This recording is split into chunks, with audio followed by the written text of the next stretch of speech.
നമസ്കാരം സുഹൃത്തുക്കളെ, എൻ്റെ പേര് Aswathy. Welcome to Harshitham Edutech. 10th prelims അടുത്ത ഘട്ടങ്ങളിൽ പരീക്ഷ എഴുതുന്നവർ നോക്കിയിരിക്കേണ്ട ഏറ്റവും പ്രധാനപ്പെട്ട ചോദ്യങ്ങളുടെ ഡിസ്കഷനാണ്. ക്ലാസ്സിലേക്ക് പോകാം. നമ്മുടെ ടെലഗ്രാം ചാനൽ ജോയിൻ ചെയ്യാത്തവരുണ്ടെങ്കിൽ ഫസ്റ്റ് കമന്റ് ഒന്ന് ചെക്ക് ചെയ്തേക്കാം. ലിങ്ക് ഞാൻ പിൻ ചെയ്ത് വെച്ചിട്ടുണ്ട്. സ്റ്റാർട്ട് ചെയ്യാം. ചോദ്യം: കൈസർ ഇ ഹിന്ദ് പദവി ഗാന്ധിജി ബ്രിട്ടീഷ് ഗവൺമെന്റിന് തിരികെ നൽകാൻ ഇടയാക്കിയ സംഭവം ഏത്? ജാലിയൻ വാലാബാഗ് കൂട്ടക്കൊലയാണ്. ജാലിയൻ വാലാബാഗ് കൂട്ടക്കൊല നിമിത്തമാണ് കൈസർ ഇ ഹിന്ദ് പദവി ഗാന്ധിജി ബ്രിട്ടീഷ് ഗവൺമെന്റിന് തിരികെ നൽകിയത്. അപ്പോൾ റൗലറ്റ് വിരുദ്ധ സമരവുമായി ബന്ധപ്പെട്ട് നടന്ന ദാരുണമായ സംഭവമാണ് ഏത്? ജാലിയൻ വാലാബാഗ് കൂട്ടക്കൊല. ജാലിയൻ വാലാബാഗ് കൂട്ടക്കൊല. കരിനിയമം എന്നറിയപ്പെടുന്നത് റൗലറ്റ് ആക്ട് ആണ്. എന്തായിരുന്നു ഈ റൗലറ്റ് ആക്ട്? റൗലറ്റ് ആക്ട് അല്ലെങ്കിൽ റൗലറ്റ് നിയമപ്രകാരം ബ്രിട്ടീഷ് സർക്കാരിന് കിട്ടുന്ന അധികാരങ്ങൾ എന്തൊക്കെയായിരുന്നു?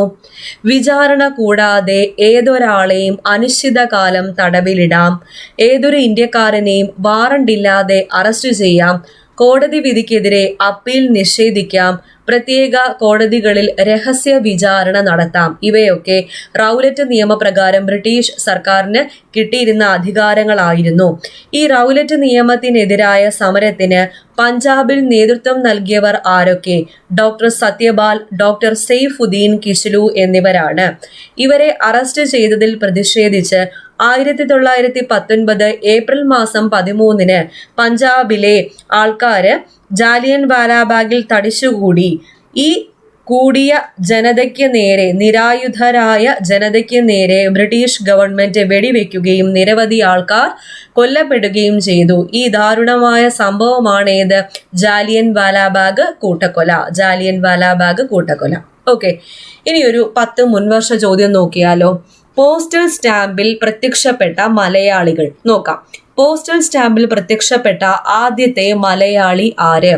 ശ്രീനാരായണ ഗുരു. ശ്രീനാരായണ ഗുരു ആണ് പോസ്റ്റൽ സ്റ്റാമ്പിൽ പ്രത്യക്ഷപ്പെട്ട ആദ്യത്തെ മലയാളി. നമ്മുടെ ഹർഷിതം എഡ്യൂടെക് ആപ്പിൽ റിപ്പബ്ലിക് ഡേ ഓഫർ നിങ്ങൾക്ക് ലഭ്യമായിരിക്കും. ആപ്പിലെ എല്ലാ കോഴ്സിനും ഓഫർ ഉണ്ട്. 10% ഓഫർ, 10% ഡിസ്കൗണ്ട് എല്ലാ കോഴ്സിനും കിട്ടുന്നതായിരിക്കും. Assistant salesman, fireman, general PSC, 10th prelims, 10th mains, company LGS, Bevco LD, village field assistant മുതലായ കോഴ്സുകളിലേക്കൊക്കെ അഡ്മിഷൻ ഓപ്പൺ ആണ്. അസിസ്റ്റന്റ് സെയിൽസ്മാൻ ഈ വർഷം നടക്കാനിരിക്കുന്ന വളരെ പ്രധാനപ്പെട്ട ഒരു പരീക്ഷയാണ്. വളരെ തുച്ഛമായിട്ടുള്ള ഫീസാണ് അസിസ്റ്റന്റ് സെയിൽസ്മാന്. 10 മാസം വാലിഡിറ്റി ഉണ്ടായിരിക്കും. എല്ലാ കോഴ്സുകളിലും full syllabus coverage, PSC previous questions with related facts, പുതിയ SCRT, പഴയ SCRT, sure shot current affairs, monthly current affairs, ഹർഷിതം സ്പെഷ്യൽ ഷുവർ ഷോട്ട് GK ഇവയൊക്കെ അവൈലബിൾ ആയിരിക്കും. ഓക്കെ, പിന്നെ ക്ലാസ് കണ്ടിട്ട് എന്തെങ്കിലും ഡൗട്ട് ഉണ്ടെങ്കിൽ എന്നോട് ഡയറക്റ്റ്ലി ചോദിച്ച് ക്ലിയർ ചെയ്യാനുള്ള ഓപ്ഷനും ഉണ്ട്. എല്ലാ കോഴ്സിനും വളരെ തുച്ഛമായിട്ടുള്ള ഫീസാണ്. അതിനോടൊപ്പം ഇപ്പോൾ റിപ്പബ്ലിക് ഡേ ഓഫർ എന്നോണം 10% ഡിസ്കൗണ്ടും എല്ലാ കോഴ്സുകൾക്കും കിട്ടുന്നതായിരിക്കും. ഈ ഒരു ഓഫർ ജനുവരി 26 രാത്രി 12 മണി വരെ ഉണ്ടായിരിക്കത്തുള്ളൂ. അപ്പോൾ എത്രയും പെട്ടെന്ന് കോഴ്സുകളൊക്കെ പർച്ചേസ് ചെയ്തോളാം. നിങ്ങളുടെ അഡ്മിഷൻ, നിങ്ങളുടെ സീറ്റ് ഉറപ്പിക്കാം. നിങ്ങളൊരു ബിഗിനർ ആണെങ്കിൽ കൂടി അവർക്ക് കൂടി മനസ്സിലാവുന്ന രീതിയിൽ ബേസ് ലെവലിലാണ് ക്ലാസ്സുകളെല്ലാം അറേഞ്ച് ചെയ്തിരിക്കുന്നത്. നിങ്ങൾക്ക് വളരെ പെട്ടെന്ന് തന്നെ ഓരോ പോർഷൻസും പഠിച്ചെടുക്കാവുന്ന രീതിയിലാണ് എല്ലാ ക്ലാസ്സും ഞാൻ അറേഞ്ച് ചെയ്തിരിക്കുന്നത് കേട്ടോ. അപ്പോൾ ഹർഷിതം എഡ്യൂടെക് ആപ്പിലാണ് നമ്മുടെ ക്ലാസ്സുകളൊക്കെ വരുന്നത്. ആപ്പ് ഡൗൺലോഡ് ചെയ്യാനുള്ള ലിങ്ക് ഞാൻ ഡിസ്ക്രിപ്ഷൻ ബോക്സിൽ കൊടുത്തിട്ടുണ്ട്. കൂടാതെ പ്ലേ സ്റ്റോറിൽ ഹർഷിതം എഡ്യൂടെക് എന്ന് സെർച്ച് ചെയ്താൽ നമ്മുടെ ആപ്പ് നിങ്ങൾക്ക് കിട്ടുന്നതായിരിക്കും. ഇപ്പോൾ ഓഫറും അവൈലബിൾ ആണ്. ഈ ഒരു അവസരം നിങ്ങൾ പാഴാക്കരുത്. പോസ്റ്റൽ സ്റ്റാമ്പിൽ പ്രത്യക്ഷപ്പെട്ട ആദ്യത്തെ മലയാളി വനിതയാരാണ്? അൽഫോൺസാമയാണ്. പോസ്റ്റൽ സ്റ്റാമ്പിൽ പ്രത്യക്ഷപ്പെട്ട ആദ്യത്തെ കേരള മുഖ്യമന്ത്രി ആര്? EMS നമ്പൂതിരിപ്പാട്. പോസ്റ്റൽ സ്റ്റാമ്പിൽ 2 തവണ പ്രത്യക്ഷപ്പെട്ട ആദ്യത്തെ മലയാളി ആരാണ്? VK കൃഷ്ണമേനോനാണ് പോസ്റ്റൽ സ്റ്റാമ്പിൽ 2 തവണ പ്രത്യക്ഷപ്പെട്ട ആദ്യത്തെ മലയാളി. പോസ്റ്റൽ സ്റ്റാമ്പിൽ 2 തവണ പ്രത്യക്ഷപ്പെട്ട ആദ്യത്തെ മലയാള സിനിമാ നടൻ ആരാണ്? പ്രേം നസീർ. പോസ്റ്റൽ സ്റ്റാമ്പിൽ പ്രത്യക്ഷപ്പെട്ട ആദ്യത്തെ ചിത്രകാരനാര രാജ രവിവർമ്മയാണ്. രാജ രവിവർമ്മ. പോസ്റ്റൽ സ്റ്റാമ്പിൽ പ്രത്യക്ഷപ്പെട്ട ആദ്യത്തെ തിരുവിതാംകൂർ രാജാവ് ആരാണ്? സ്വാതി തിരുനാളാണ്. പോസ്റ്റൽ സ്റ്റാമ്പിലൂടെ ആദരിക്കപ്പെട്ട കേരളത്തിലെ ആദ്യത്തെ ആരാധനാലയം ഏത്? മട്ടാഞ്ചേരിയിലെ ജൂതപ്പള്ളിയാണ്. മട്ടാഞ്ചേരിയിലെ ജൂതപ്പള്ളി. ഇനി പോസ്റ്റൽ സ്റ്റാമ്പിൽ പ്രത്യക്ഷപ്പെട്ട ആദ്യത്തെ മലയാള ദിനപത്രം ഏത്? മലയാള മനോരമ. പോസ്റ്റൽ സ്റ്റാമ്പിൽ 2 തവണ പ്രത്യക്ഷപ്പെട്ട ആദ്യത്തെ മലയാള കവി ആരാണ്? കുമാരനാശാനാണ്.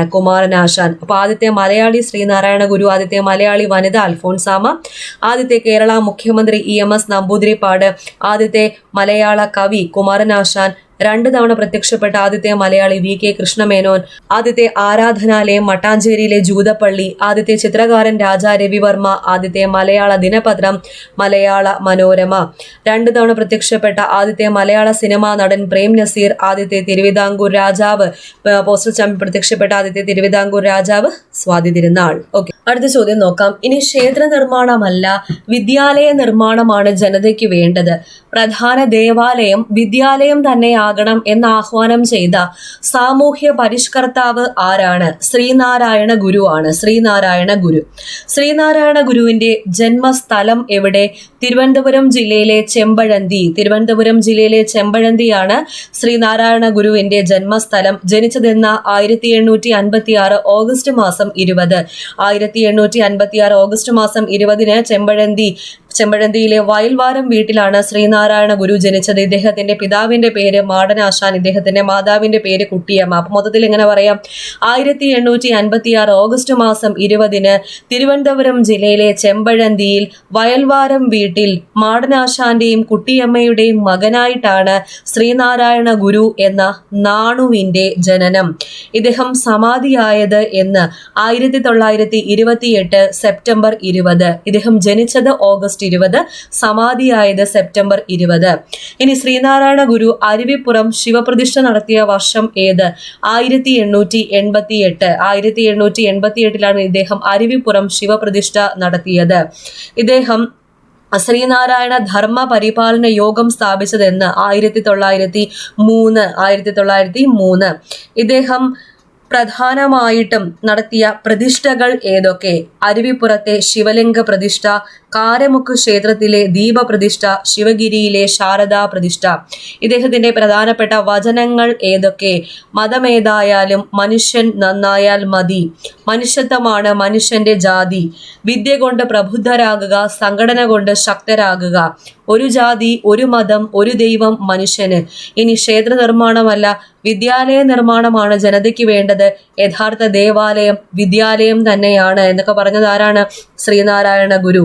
അവനവൻ ആത്മസുഖത്തിനാചരിക്കുന്നവ അപരന് സുഖത്തിനായി വരേണം. ഇത് ഏത് കൃതിയിലേതാണ്? ശ്രീനാരായണ ഗുരുവിന്റെ ആത്മോപദേശ ശതകം എന്ന കൃതിയിലെ വരികളാണിവ. ശ്രീനാരായണ ഗുരു ആലുവയിൽ അദ്വൈതാശ്രമം സ്ഥാപിച്ചത് 1913. ആലുവയിൽ സർവമത സമ്മേളനം നടത്തിയത് 1924.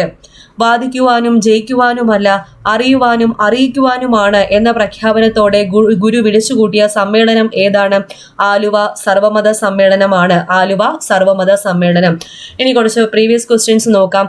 കേരളത്തിലെ പ്രധാനപ്പെട്ട വെള്ളച്ചാട്ടങ്ങൾ അവ സ്ഥിതി ചെയ്യുന്ന ജില്ലകൾ. ആദ്യത്തേത് അതിരപ്പള്ളി വാഴച്ചാൽ വെള്ളച്ചാട്ടം ഏത് ജില്ല? തൃശൂർ ജില്ലയിലാണ് അതിരപ്പള്ളി വാഴച്ചാൽ വെള്ളച്ചാട്ടം സ്ഥിതി ചെയ്യുന്നത്. തൂവാനം വെള്ളച്ചാട്ടം, തൊമ്മൻകുത്ത് വെള്ളച്ചാട്ടം ഏത് ജില്ല? ഇടുക്കി ജില്ലയിലാണ് തൂവാനം വെള്ളച്ചാട്ടവും തൊമ്മൻകുത്ത് വെള്ളച്ചാട്ടവും സ്ഥിതി ചെയ്യുന്നത്. ധോണി വെള്ളച്ചാട്ടം പാലക്കാട് ജില്ല. ആഠ്യൻപാറ വെള്ളച്ചാട്ടം പ്രീവിയസ് ക്വസ്റ്റ്യൻ ആണ്, എല്ലാം പ്രീവിയസ് ക്വസ്റ്റ്യൻ തന്നെ. മലപ്പുറം ജില്ല. ആഠ്യൻപാറ വെള്ളച്ചാട്ടം മലപ്പുറം ജില്ല. തുഷാരഗിരി ഹയാക്കിംഗ് നടക്കുന്നത് തുഷാരഗിരി വെള്ളച്ചാട്ടത്തിലാണ്. ഏത് ജില്ല? കോഴിക്കോട് ജില്ല. മീൻമുട്ടി, മങ്കയം എന്നീ വെള്ളച്ചാട്ടങ്ങൾ തിരുവനന്തപുരം ജില്ലയിലാണ് സ്ഥിതി ചെയ്യുന്നത്. ഈ മീൻമുട്ടി എന്ന വെള്ളച്ചാട്ടം വയനാട് ജില്ലയിലും ഉണ്ട്. സൂചിപ്പാറ വെള്ളച്ചാട്ടം വയനാട് ജില്ല. പെരുന്തേനരുവി വെള്ളച്ചാട്ടം ഏത് ജില്ലയാണ്? പത്തനംതിട്ട ജില്ല. പാലരുവി വെള്ളച്ചാട്ടമോ? കൊല്ലം ജില്ല. അടുത്ത ചോദ്യം, ചട്ടമ്പി സ്വാമികളുടെ യഥാർത്ഥ പേരെന്താണ്? അയ്യപ്പൻ എന്നതാണ് ചട്ടമ്പി സ്വാമികളുടെ യഥാർത്ഥ പേര്. വിദ്യയും വിത്തവും ഉണ്ടെങ്കിലേ മനുഷ്യ പുരോഗതി സാധ്യമാകൂ എന്ന് വിശ്വസിച്ച നവോത്ഥാന നായകനാണ് ആര്? ചട്ടമ്പി സ്വാമികളുടെ യഥാർത്ഥ പേരെന്താണ്? അയ്യപ്പൻ എന്നതാണ്. ഇദ്ദേഹത്തിന് എങ്ങനെ ചട്ടമ്പി എന്ന പേര് കിട്ടി? ഗുരുകുല വിദ്യാഭ്യാസ കാലത്ത് ക്ലാസ് നിയന്ത്രണത്തിന് ചട്ടങ്ങൾ നടപ്പിലാക്കാനുള്ള ചുമതല ഗുരുനാഥൻ ആരെ ഏൽപ്പിച്ചു? അയ്യപ്പനെ ഏൽപ്പിച്ചു. ചട്ടങ്ങൾ നടപ്പിലാക്കാൻ ചുമതലയുള്ള ആൾ എന്ന അർത്ഥത്തിലാണ് ചട്ടമ്പി എന്ന പേര് വന്നത്. പിൽക്കാലത്ത് അദ്ദേഹം അയ്യപ്പൻ ഏത് പേരിൽ അറിയപ്പെട്ടു? ചട്ടമ്പി സ്വാമികൾ എന്ന പേരിൽ അറിയപ്പെട്ടു. ഇദ്ദേഹം ജനിച്ചത് 1853 ഓഗസ്റ്റ് മാസം 25-ന് കൊല്ലൂർ കണ്ണമ്മൂലയിലെ കൊല്ലൂർ എന്ന സ്ഥലത്ത്. ഏത് ജില്ല? തിരുവനന്തപുരം ജില്ല. ഇദ്ദേഹത്തിന്റെ ബാല്യകാല നാമം കുഞ്ഞൻ പിള്ള എന്നതായിരുന്നു. ഇദ്ദേഹം സമാധിയായത് 1924 മെയ് മാസം 5. ജനിച്ചത് 1853 ഓഗസ്റ്റ് മാസം 25-നാണ്. ഇദ്ദേഹത്തിന്റെ പ്രധാനപ്പെട്ട കൃതികൾ ഏതൊക്കെ? പ്രാചീന മലയാളം, ആദിഭാഷ, മോക്ഷപ്രദീപ ഖണ്ഡനം, വേദാധികാര നിരൂപണം, ക്രിസ്തുമത നിരൂപണം, ജീവകാരുണ്യ നിരൂപണം. 3 നിരൂപണങ്ങൾ ഓർക്കുക. ജീവകാരുണ്യ നിരൂപണം, ക്രിസ്തുമത നിരൂപണം, വേദാധികാര നിരൂപണം. നിജാനന്ദ വിലാസം, പ്രാചീന മലയാളം, ആദിഭാഷ ഇവയൊക്കെ ആരുടെ കൃതികളാണ്? ചട്ടമ്പി സ്വാമികളുടെ കൃതികളാണ്. ഇദ്ദേഹത്തിന്റെ ഏറ്റവും വലിയ കൃതി ഏതാ? പ്രാചീന മലയാളം. ഇദ്ദേഹത്തിന്റെ ഏറ്റവും വലിയ കൃതി പ്രാചീന മലയാളമാണ്. മനുഷ്യ സമുദായത്തിന്റെ ആദ്യ ഭാഷ തമിഴാണെന്ന് വാദിക്കുന്ന ചട്ടമ്പി സ്വാമികളുടെ കൃതി ഏതാണ്? ആദിഭാഷ എന്ന കൃതിയാണ്. മോക്ഷപ്രദീപ ഖണ്ഡനം രചിച്ചത് ചട്ടമ്പി സ്വാമികൾ. മോക്ഷപ്രദീപം രചിച്ചത് ആരാണ്? ബ്രഹ്മാനന്ദ സ്വാമി ശിവയോഗിയാണ് മോക്ഷപ്രദീപം എന്ന കൃതി രചിച്ചത്. ബ്രഹ്മാനന്ദ ശിവയോഗിയുടെ മോക്ഷപ്രദീപം എന്ന കൃതിയെ വിമർശിച്ചുകൊണ്ടുള്ള ചട്ടമ്പി സ്വാമികളുടെ കൃതിയാണ് ഏത്? മോക്ഷപ്രദീപ ഖണ്ഡനം. ഓക്കെ, അപ്പൊ ഇത്രയും ക്വസ്റ്റ്യൻസ് ആണ് ഇന്ന് ഡിസ്കസ് ചെയ്തത്. എല്ലാം പ്രധാനപ്പെട്ടവയാണ്. നോക്കിയിട്ട് പരീക്ഷയ്ക്ക് പോവുക. നമ്മുടെ ഹർഷിതം എഡ്യൂടെക് ആപ്പിൽ ക്ലാസ്സുകളൊക്കെ നടന്നു വരികയാണ്. അഡ്മിഷൻ ഓപ്പൺ ആണ്. ഇപ്പോൾ റിപ്പബ്ലിക് ഡേ ഓഫറും നിങ്ങൾക്ക് കിട്ടുന്നതായിരിക്കും. വളരെ തുച്ഛമായ ഫീസിലാണ് കോഴ്സുകളെല്ലാം ഞാൻ കണ്ടക്ട് ചെയ്യുന്നത്. അപ്പോൾ ആപ്പ് ഡൗൺലോഡ് ചെയ്യാൻ ലിങ്ക് ഞാൻ ഡിസ്ക്രിപ്ഷൻ ബോക്സിൽ കൊടുത്തേക്കാം. പ്ലേ സ്റ്റോറിൽ ഹർഷിതം എഡ്യൂടെക് എന്ന് സെർച്ച് ചെയ്താലും നമ്മുടെ ആപ്പ് നിങ്ങൾക്ക് കിട്ടുന്നതായിരിക്കും. അടുത്ത ക്ലാസ്സിൽ വീണ്ടും കാണാം.